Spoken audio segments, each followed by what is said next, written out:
السلام عليكم ورحمة الله وبركاته. نحمده ونصلي ونسلم على رسوله الكريم. أما بعد. প্রিয় মুসলিম ভাই বোনেরা, রাহিমানি ওয়া রাহিমাকুমুল্লাহ তাআলা, আসসালামু আলাইকুম ওয়া রাহমাতুল্লাহি ওয়া বারাকাতুহু।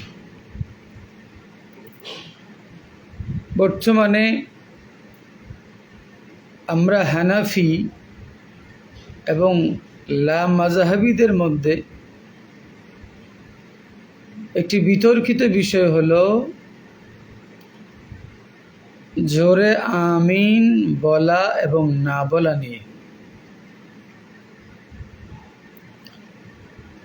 জোরে আমিন বলা বা আস্তে আমিন বলার বিষয়ের উপর আলোচনার পূর্বে আসুন আমরা আগে জেনে নিই আমিন শব্দটির বিশ্লেষণ। তো আমরা কথা না বাড়িয়ে সরাসরি মূল আলোচনায় চলে যাচ্ছি। আমার সামনে যেই কিতাব, এই কিতাবটি হচ্ছে আল মুনজিদ। এই আল মুনজিদের মধ্যে আম্মানা শব্দের তাহকিক করতে গিয়ে বলেছেন যে আমিন শব্দটি দুভাবে পড়া যায়। আমিন বিল মাদ্দি, মদ সহকারে, আমিন বিল কসরি, কসরের সাথে। তো আমিন বলি অথবা আমিন বলি বলা হচ্ছে ইসমু ফাইলিন। আমিন বা আমিন শব্দটি হচ্ছে শাব্দিকভাবে বিশেষ্য, অর্থের দিক দিয়ে ক্রিয়া, যাকে আরবি ব্যাকরণের ভাষায় বলা হয় ইসমু ফাইল। আমিন শব্দের অর্থ করেছেন বেমানা ইস্তাজিব। আমিন শব্দের অর্থ হলো আপনি কবুল করেন, আও ফালইয়াকুন কাযালিকা, অথবা আমিন শব্দের অর্থ হলো যেন বিষয়টি এমন হয়। এ হলো আল মুনজিদ কিতাব থেকে। এরপরে আল কামুসুল মুহিত, এই বইয়ের মধ্যে বলা হচ্ছে আমিন বিল মাদ্দি ওয়াল কসর। আমিন শব্দটি মদ সহকারেও পড়া যায়, কসরের সাথেও পড়া যায়। মদ সহকারে মানে আমিন, কসর মানে আমিন। বলা হচ্ছে ওয়াকাদ ইউশাদ্দাদুল মামদুদু ওয়া ইউমালু আইদান। আবার অনেক সময় মিমকে তাসদীদ সহকারেও পড়া যায়, আমিন। আবার এমালাও করা যায়। আনিল ওয়াহিদি ফিল বাসীত, আল বাসীতের মধ্যে ইমাম ওয়াহিদি থেকে বর্ণিত হয়েছে যে আমিন এই নিয়ে বলা হচ্ছে ইসমুন মিন আসমাইল্লাহি তাআলা। আমিন হলো আল্লাহ সুবহানাহু ওয়া তাআলার নাম সমূহের মধ্যে একটি নাম হলো আমিন।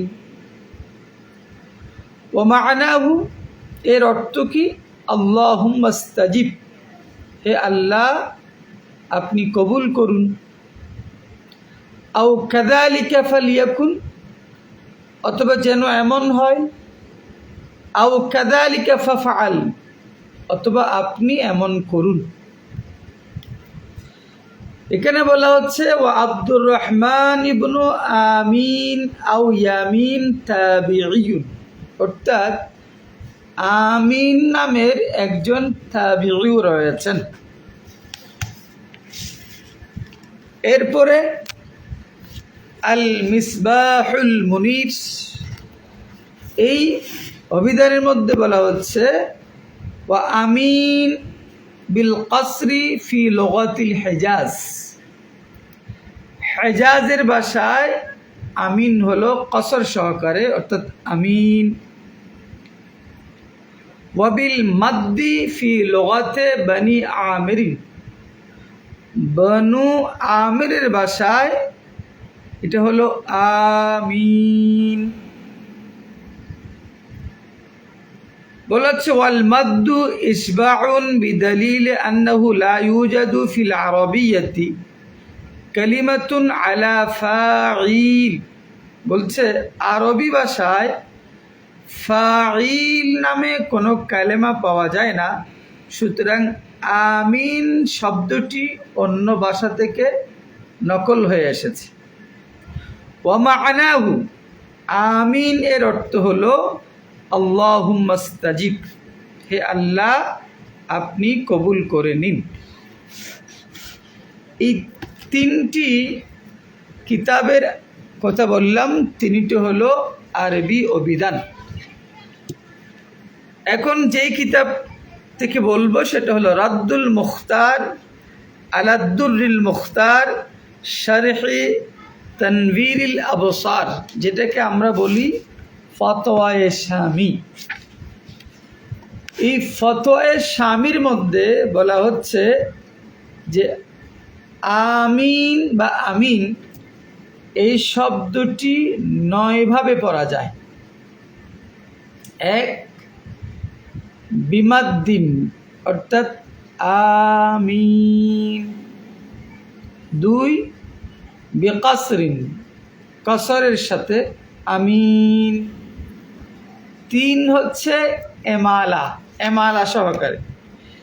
এমালার পরিচয় দেওয়া হয়েছে যে এমালা কাকে বলে।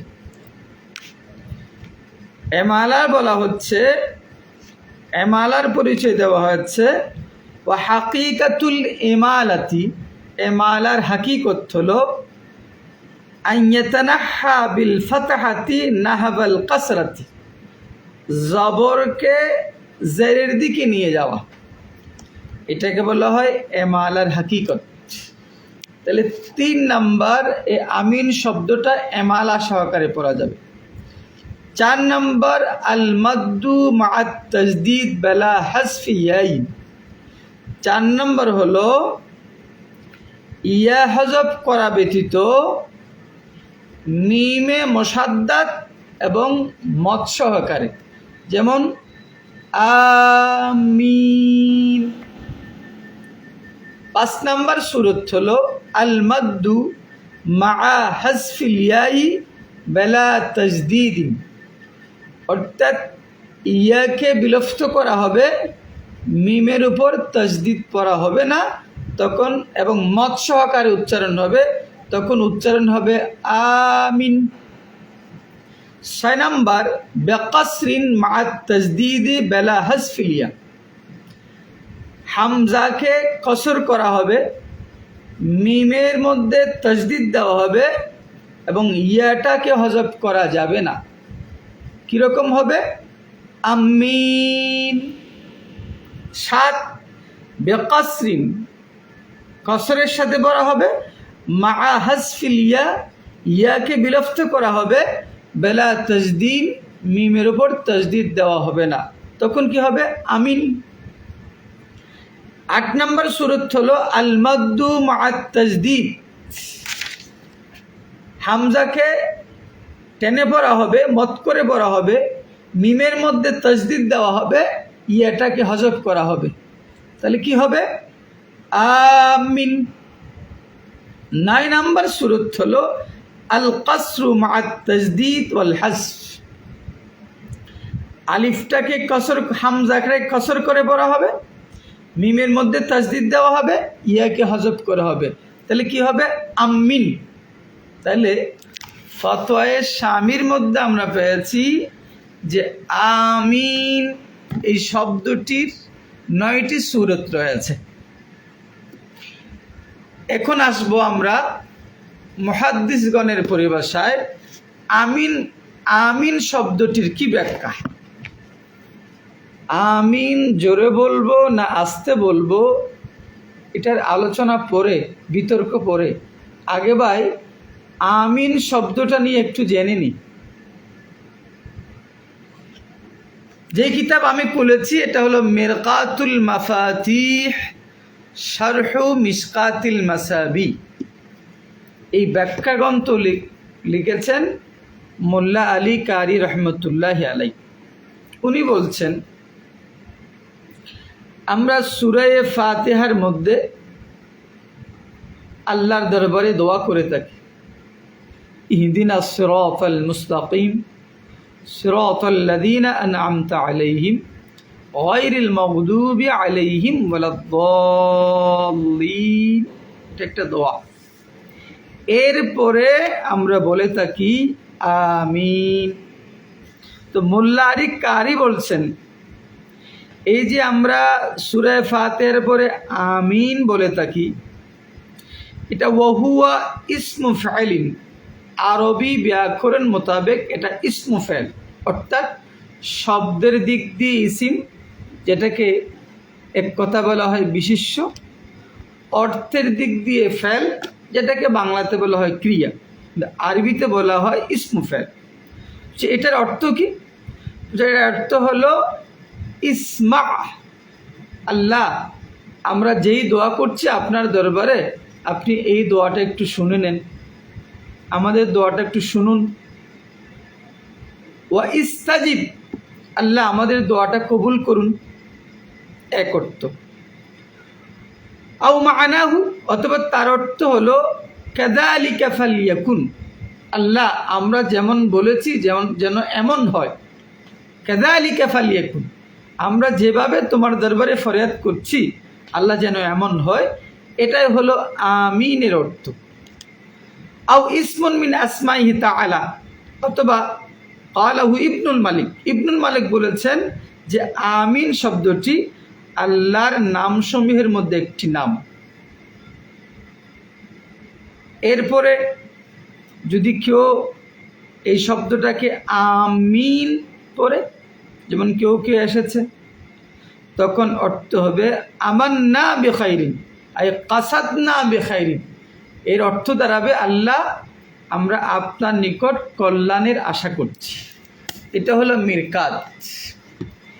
এরপরে যে কিতাব, এটা হলো ইরশাদুস সারি লিশারহে সহিহিল বুখারী, ইরশাদুস সারি লিশারহে সহিহিল বুখারী, আবুল আব্বাস শিহাবুদ্দিন আহমদ আল কাসতালানি রহমতুল্লাহ আলাই।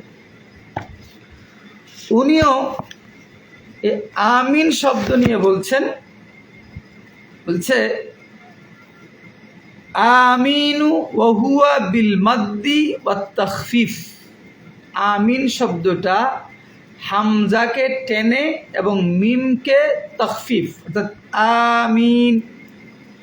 বলছে এটা আরবি ব্যাকরণ মোতাবেক মাবনিউন আলাল ফাতহি, আমিন শব্দটা যখন আপনি মিলিয়ে পড়বেন তখন নুনের উপর জবর, এটা মামনি হিসেবে, অর্থাৎ শব্দটা হলো আমিনা। কেন? লিইজতিমাই সাকিনাইন, কারণ আপনি ইয়ের উপরও সাকিন, নুনের উপরও সাকিন, তো দুই সাকিনটা পড়া যায় না, সেই জন্য আপনি ওয়াকফ করলে তখন পড়বেন আমিন। আর যদি অন্য শব্দের সাথে মিলিয়ে পড়েন তখন আপনাকে পড়তে হবে আমিনা। যেমন কাইফা, এই শব্দটা মূলত ছিল কাইফ, কিন্তু এটাকে আমরা বলি কাইফা। বলছে ও ইন্নামা লাম ইউকসার, তো এটাকে জের দেওয়া হয় না কেন? এটা একটা কায়দা, আর সাকিনু ইজা হুররিকা হুররিকা বিল কাসরি, সাকিনকে যখন হরকত দিই তখন আরবি ব্যাকরণ মোতাবেক জের দেওয়া হয়। সেখানে জবর কেন? বলছে লিসাকলিল কাসরাতি বাদালিয়া, ইয়ের পরে যদি কোনো হরফের মধ্যে জের দেওয়া হয় এটা বাড়ি হয়ে যায়, এই জন্য এখানে জের না দিয়ে জবর দেওয়া হয়েছে, এটা আরবি ব্যাকরণ। তো উনি বলেছেন ওয়া মা'নাহু ইনদাল জুমহুরি, জমহুর মুহাদ্দিসিন ইকরামের মতে, অধিকাংশ মুহাদ্দিসের দৃষ্টিতে আমিন শব্দের অর্থ হলো আল্লাহুম্মাস্তাজিব, আল্লাহ আপনি কবুল করে নেন, আল্লাহ আপনি আমাদের প্রার্থনায় সাড়া দিন, আল্লাহ আমরা প্রার্থনা করছি আপনি আমাদের পক্ষ থেকে কবুল করে নিন। এরপরে যে কিতাব এটা হলো আল কাওয়াকিবুদ দারারিয়ু, যেটাকে আমরা সংক্ষেপে বলি কিরমানি শরীফ। শামসুদ্দিন মোহাম্মদ বিন ইউসুফ বিন আলী আল কিরমানি রহমতুল্লাহ আলাই, এটা বুখারী শরীফের শরহ। আল কাওয়াকিবুদ দারারিয়ু শারহু সহিহিল বুখারী, এর মধ্যে বলেছেন যে আমিন ইউমাদ্দু ওয়া ইউকসার, তবে ইউকাসসার, যে আমিন শব্দটি মদ সহকারে পড়া যায় আমিন, কসর করে পড়া যায় আমিন, ওয়াল মিমু মুখাফফাতুন, এবং মিমের উপটা জের তাজদীদ ছাড়া আমিন। ক্বালু ওয়া তাজদীদুহা খাতাউন, বলছে যদি আমিন পড়া হয় মিমের মধ্যে তাজদীদ দেওয়া হয়, এটা উলামা ইকরাম বলে এটা ভুল। তো এখন অর্থটা কি? ওয়া মা'নাহু, আমিন এটার অর্থ কি? এটার অর্থ হলো ফালইয়াকুন কাযালিক, আল্লাহ আমরা সূরা ফাতিহার মধ্যে যেমন দোয়া করছি যেন এমন হয়। একই কথা ওয়া হুয়া মাবনিউন আলাল ফাতহ লিইজতিমাই সাকিনান মিথলু কাইফ, বলছে এর অর্থ কি? মা'নাহু, কেউ বলেছেন মা'নাহু আল্লাহুম্মা ইস্তাজিব, আল্লাহ আপনি কবুল করে নেন। এরপরে আমার হাতে যে কিতাব এটা হলো উমদাতুল কারি শারহু সহিহিল বুখারী। এই কিতাবের মধ্যে আল্লামা আইনি রহমতুল্লাহি আলাই, যিনি হানাফি মাযহাবের মুহাদ্দিস, উনি লম্বা আলোচনা করেছেন এই আমিন নিয়ে। বলছে হাকাল ওয়াহিদিয়ু আন হামজাতা ওয়াল কাসাই, যে ইমাম ওয়াহিদি হামজা এবং কাসাই থেকে নকল করেছেন যে আল ইমালাতু ফিহা,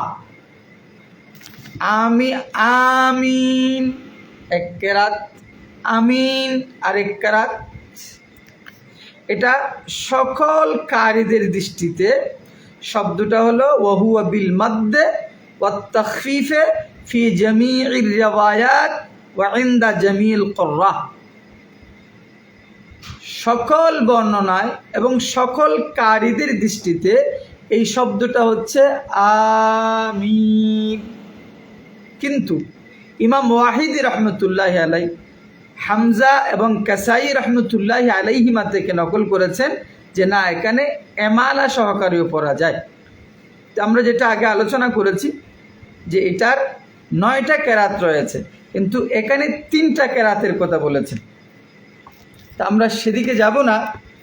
এখন আল্লামা আইনি রহমতুল্লাহি আলাই এই উমদাতুল কারির মধ্যে বর্ণনা করেছেন যে আমিন শব্দটা কি। বলছে ওয়ান হেলাল ইবনি ইয়াসাফ আত-তাবিঈ, হযরত হেলাল বিন ইয়াসাফ আত-তাবি উনি বলেছেন যে আমিন এটা আল্লাহর নামসমূহের মধ্যে থেকে একটি নাম। ওয়া হুয়া ইসমু ফাইলিন, এটা আসমায়ে আফআলের একটি ইসমে ফাইল, যেটার অর্থ হলো ইস্তাজিব। তো এটার আল্লামা আইনি রহমতুল্লাহি আলাই এই আমিন শব্দের অনেক অর্থ বলেছেন। যেমন একটি অর্থ বলেছেন যে আমিন শব্দের অর্থ হলো লা তুখাইব রাজানা, আল্লাহ আমরা আপনার কাছে যে আশা করেছি, ইহদিনাস সিরাতাল মুস্তাকিম সিরাতাল লাযিনা আন'আমতা আলাইহিম গায়রিল মাগদুবি আলাইহিম ওয়ালাদ-দাল্লিন, আল্লাহ আমরা আপনার কাছে যে আশা করেছি, আল্লাহ লা তুখাইব রাজানা, আমাদের এই আশা আমাদের আকাঙ্ক্ষা আপনি ব্যর্থ করে দিবেন না। এক অর্থ। উনি আরো অর্থ করেছেন, আরো চমৎকার কথা বলেছেন। বলছে এই আমিন ব্যাপারে ওয়াকিলা হুয়া কানজুম মিন কুনুজিল আরশ, কত চমৎকার কথা বলেছেন যে যে আমিন শব্দটা যে আরশের ধনভাণ্ডার খজিনার মধ্যে একটা খজিনা, আরশের কঞ্জ সমূহের মধ্যে একটা কঞ্জ, একটা গুপ্ত ভাণ্ডার, একটা ধনভাণ্ডার, একটা খাজিনা হলো আমিন শব্দটি।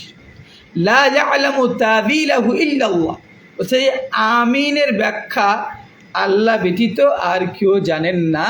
এটা আমিন সহজ কোনো বিষয় নয়। কানজুম মিন কুনুজিল আরশ, আরশের ধনভাণ্ডার সমূহের মধ্যে, আরশের খাজিনার মধ্যে একটা খাজিনা হলো এই আমিন শব্দটি।